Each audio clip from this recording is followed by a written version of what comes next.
old method that was done for thousands of years in every country.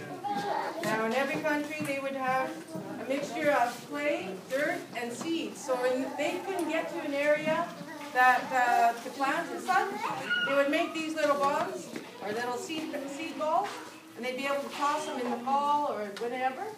And as the springtime comes and the snow melts, it'll all look, you can see it's still soft, so that way the rain will come, and with the dirt in there, the seed will be able to germinate, and we got some plants growing all over the place. So I used to do this all over, what we call guerrilla gardening, which is a way of beautifying an area without having to go digging it up and making a lot of work and stuff. So I used to make a whole bunch of these, and wherever I go, I just empty lots, empty places that look so yucky.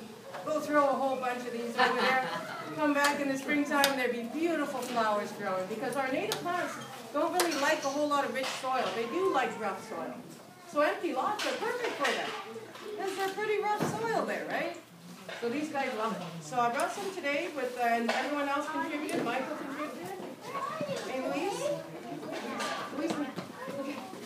And so we make little balls like this, and when they dry, they can dry, and then you just toss them all over the place.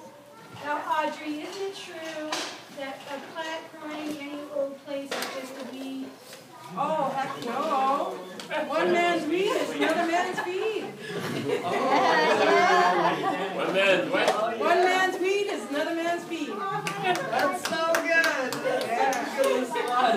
Because many of our native plants actually were very much food source, such as the amaranth, which now you can buy at Bulk Barn and other places, very pricey for some, but it grows all over the place, and everyone pulls it out thinking it's a weed, when if you let it grow, that plant can get this high and full of the seeds that were very, very nutritious for us to eat. And many of our plants are pretty hardy. So they don't mind getting tossed around like this and placed in areas that are kind of rough.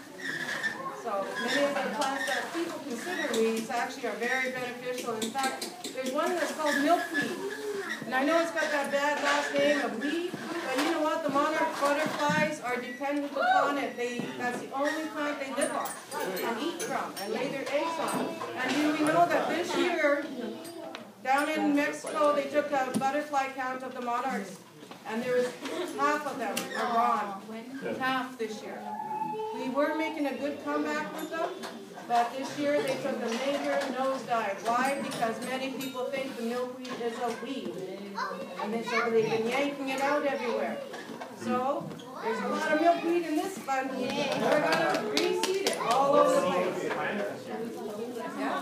And in fact, in the city of Winnipeg, we do have a way station for monarch butterflies.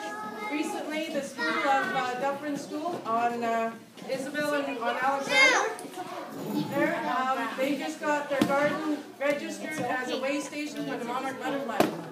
And that's in the middle of the city of Winnipeg. And the Ojibwe name for the garden is Mamengwa.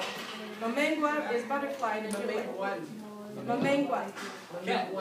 So everybody, on the count of three, everyone say 1, 2, 3. Mamengwa. So that means butterfly? Yeah. So weird.